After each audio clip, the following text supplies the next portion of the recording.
there are creatures living in outer space.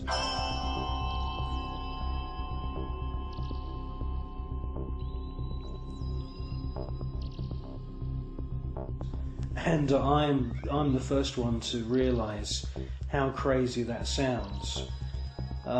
Scientists would immediately say, well, that's impossible. There's ultraviolet radiation in space. Without having a craft around you, you'll die. Well, all I can say is that these, I call them space serpents, they do exist.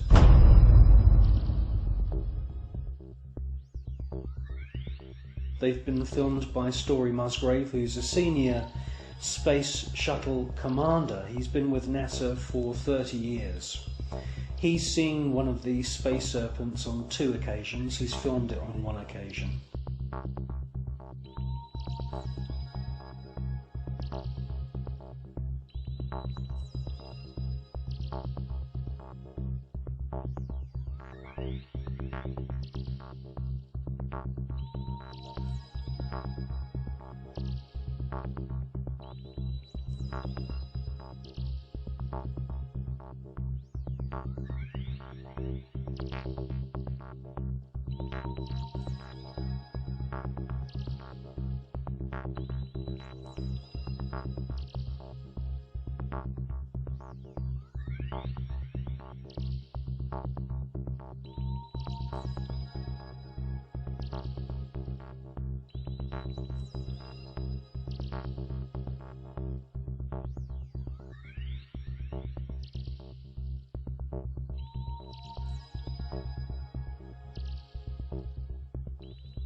They've also been filmed from the ground, flying around in the upper atmosphere. Now, quite frankly, we don't know anything about the life cycle of these creatures, but they do fit in with the descriptions of other kinds of critters, other strange looking creatures that astronauts from the very early days of NASA have reported. I suspect that they use some form of photosynthesis, and I suspect that they hydrate themselves by flying in the upper atmosphere of planets. One important thing I must say though about these space serpents is that there are about 7 or 8 very, very important ancient sites, temple sites on planet Earth, most notably in Mexico. And these temples are dedicated to the memory of flying serpents.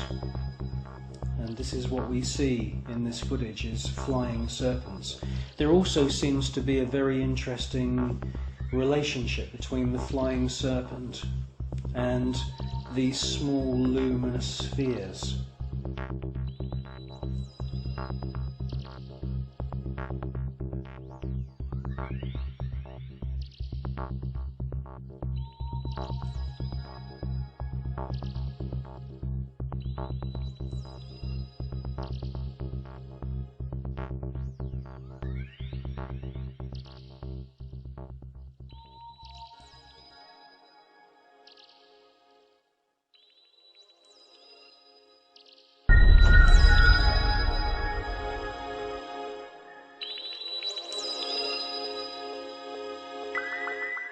Control Houston, we are using the payload bay cameras right now to hopefully catch a glimpse of the Russian space station Mir as it performs an on-orbit burn. Though it will be difficult to pick Mir out from the stars as they pass behind us, the payload bay cameras are positioned such that they're looking straight back behind the orbiter, where the Mir is flying at about 850 nautical miles behind us. Well, obviously this is a massive faux pas that this piece of footage was accidentally broadcast. The person who's passed me this piece of footage is now dead. The footage that we see, mostly of UFOs, has been filmed with image intensifying equipment.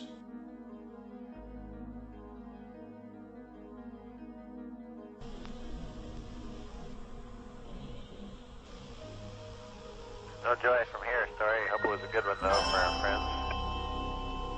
Thank you, sir. We could not see it here either. We'll wait 2 or 3 more minutes till sunrise, and then at that time give you a go for kijutott. We're at a mission elapsed time of 7 days, 13 hours, and 17 minutes. This is Mission Control, Houston.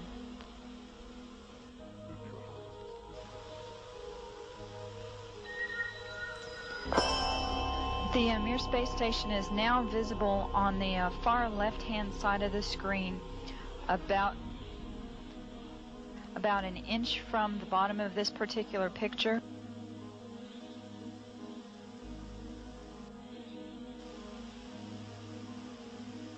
Okay, the Mir space station is the small flashing light in the center, about an inch from Camera Charlie on the monitor. the left-hand side of the screen. It's slowly Tally ho on the camera. it is slowly moving closer to the left-hand side, and is has a very light flashing to it. We think on the middle of the screen, way to the left-hand side.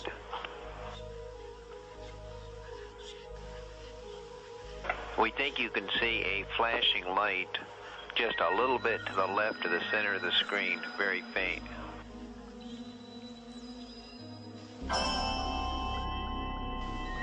Yeah, we do see something flashing visually, but we're not sure that might be...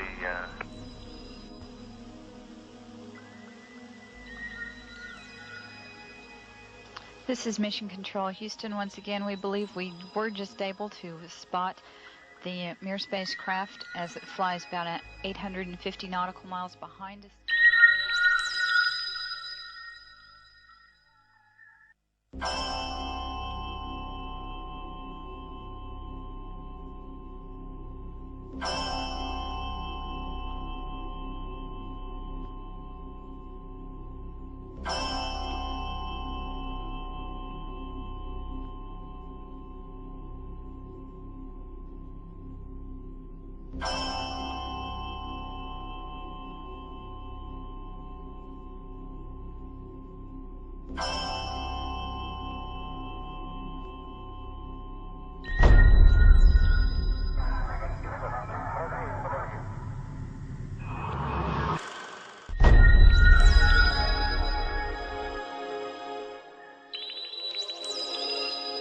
Yes, STS-80 was a very, very strange space shuttle mission. What we see is a lot of activity. It can't all be put down to natural phenomena. James Oberg at NASA and all the other pundits at NASA would love you to believe that these are all ice crystals and space junk and debris. Quite frankly, if there was that amount of debris, that sheer number of shooting stars flying around in close proximity to the space shuttle and the Mir space station, it would be not safe to put craft up into space. A piece of rock just a few millimeters across, travelling in the opposite direction of the space shuttle, would rip through the entire structure of the space shuttle and cause a fatal accident.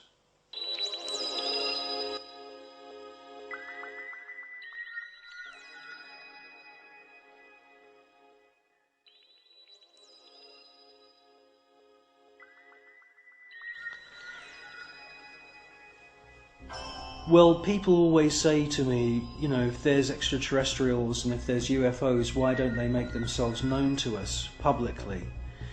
Well, I think with the space shuttle mission STS-80, that's exactly what they did do. You see objects which are out of focus, or they are transparent in some kind of way. And the first one comes from behind the space shuttle, comes into the field of view, and they make their way to the upper atmosphere. That's at least what it looks like. It's joined by many others, and you get a kind of rough circular formation appearing.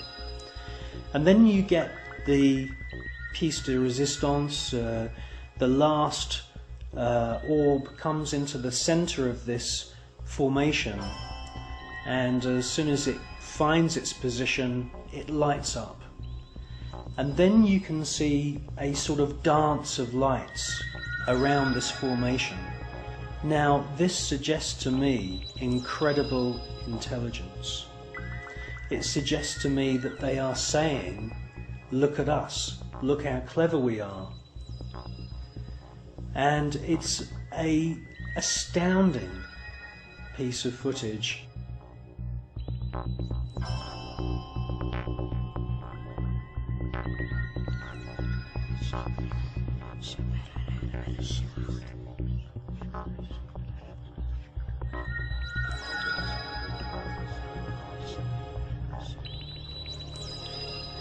These extraterrestrial craft are attracted to thunderstorms, and many times we see lightning on the surface of the planet or in the atmosphere of planet Earth.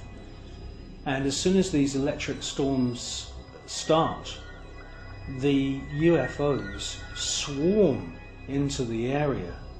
It's almost as if they're harvesting the electromagnetic energy within the atmosphere.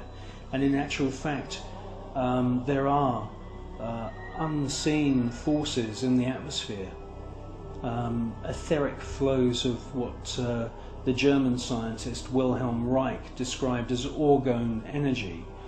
And it could be possible that these UFOs are sucking energy from these electric thunderstorms on planet Earth, and this is where they're getting their energy from. You should concentrate on the first object that appears, and you will see that it holds its position. Many TV stations have actually broadcast this STS-80 footage, but they only show you the few seconds of the large glowing orb coming from the lower atmosphere.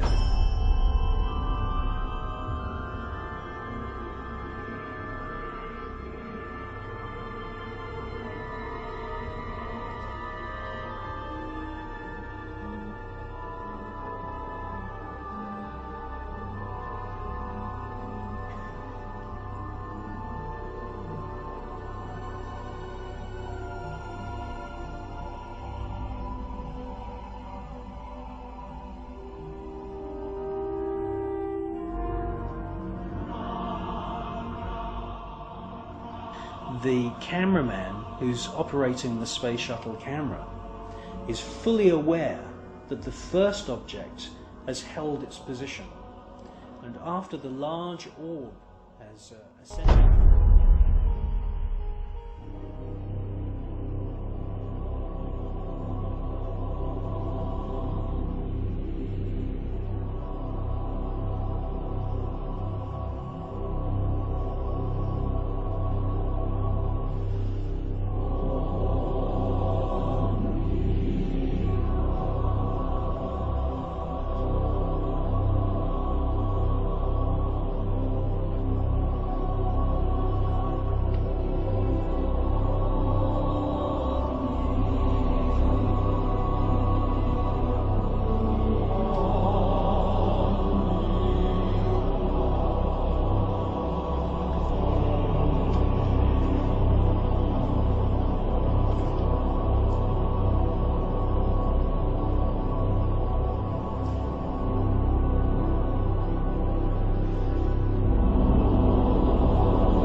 I believe that what we're seeing with the footage from Space Shuttle mission STS-48, that we are seeing several intelligently controlled extraterrestrial craft. And yes, I do believe that the flashes are the firing of some very, very top secret weapon which is able to produce an electronic or electromagnetic plasma kind of death ray that is being used against these UFOs. I do believe that that is exactly what we're seeing.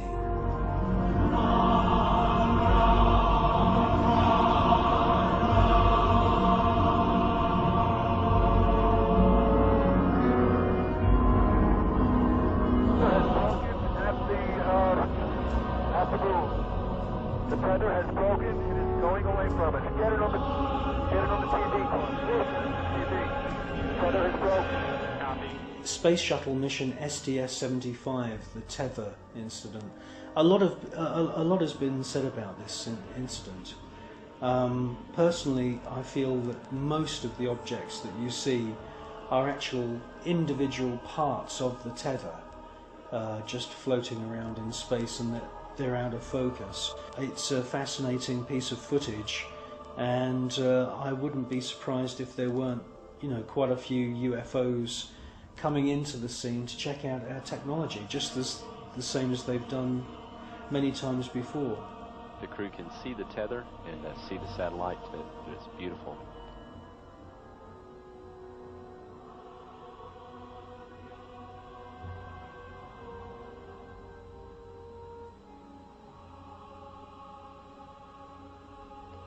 This view showing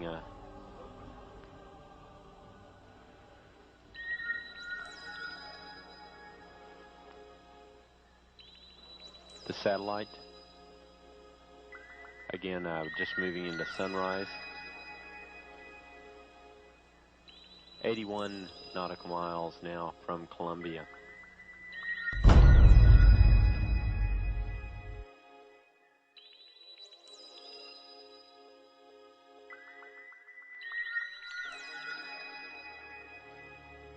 You clearly hear one of the astronauts being told there's an object at your 11 o'clock position. It's about your 10 o'clock, 11 o'clock going away. Don't worry about it. And the other astronaut, who's obviously in the know, says don't worry about it. Out there. I'm not sure what you're talking about. I suspect that the senior astronauts, the astronauts who've been up more than just once, are fully aware that there is a very large number of unexplainable objects flying around. Never mind.